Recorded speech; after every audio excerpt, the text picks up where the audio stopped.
mstari wa kwanza. Muhammad na majini peke yao ndio wanafundisha Mungu hana mwana, lakini manabii wote walifundisha Mungu ana wana.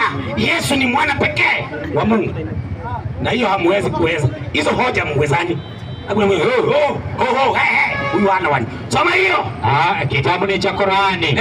72. Anzia mstari wa kwanza. Nasema hivi. Inasemaje? Sema imefunuliwa kwangu ya kuwa. Muhammad anasema alifunuliwa ya kuwa kundi moja la majini. Alifunuliwa kikundi cha majini. Ambaye sijui hawa majini walifunuliwa kwa Muhammad wakiwa wanakaa ng'ombe, ama wakiwa wanakaa pusi, ama walikuwa wanakaa nyoka. Kakuja kwa Muhammad, mtoto wapia walikuja aje. Maana majini wanaweza kaa hata ile vitu inaitwa nini? Zihe. Muhammad anasema ati majini walikuja. Soma. Inasema. Twende. Nilisikiliza. Na nikasema majini wakasema Muhammad sasa anasikiliza majini. Vile wanasema. Wanasemaje? Hakika sisi tumesikia Qur'ani ya ajabu. Inaongoza kwenye uongofu. Kwa hiyo tumeiamini. Twende. Wala hatutamshirikisha yeyote tena na Mola wetu. Na kwa hakika ndio utukufu wa Mola wetu mlezi umetukuka kabisa. Hana mke, hakujifanyia mke wala mwana. Kumbe majini wanasema Mungu hana mke wala mwana. Waislamu hawana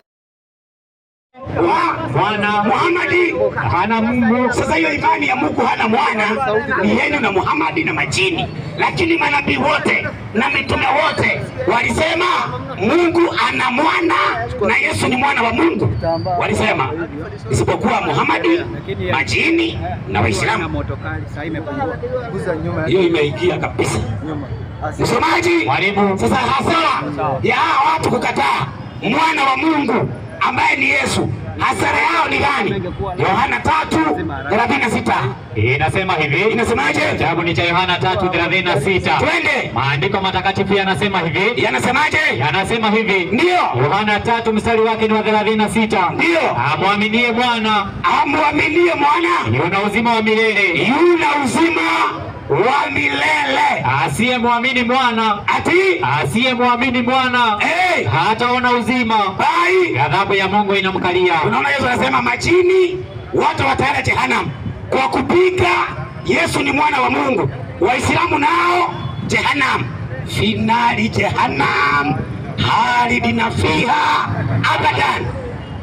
Na ndio unaona dini yenu mnaambiwa, huyu alisema ati mtabeba ati mkienda peponi mtapita jehanamu kama na feri.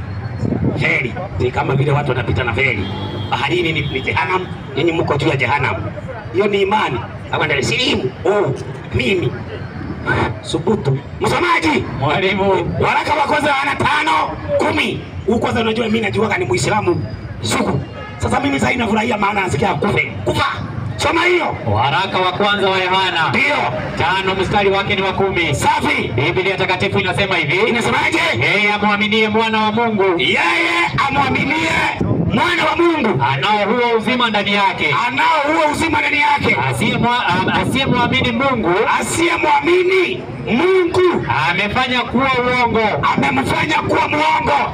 Kwa kuwa hakuamini huo ushuhuda ambao Mungu amemshuhudia mwanawe. Twende. Na huu ndio ushuhuda. Na huu ndio ushuhuda ya kwamba Mungu alitupa uzima. Mungu alitupa uzima wa milele.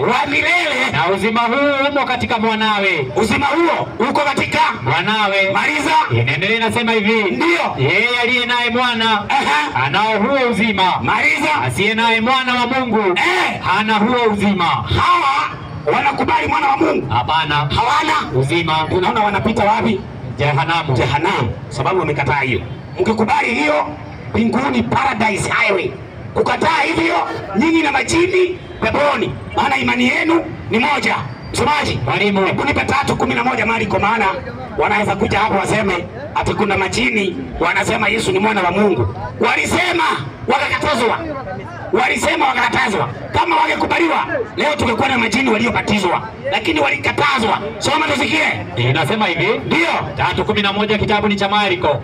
Na pepo wachafu kila walipomuona walianguka mbele yake, wakalia wakisema, ndio, wewe ndiwe mwana wa Mungu. Kumbe mapepo waliita Yesu mwana wa nani? Wa Mungu. 12 akawakataza sana. Kumbe mapepo walikataa, walikatazwa. Ndio wakaenda kwa Muhammad wakasema ati Mungu hana mwana, hana mke. Hapa leo pataeleweka.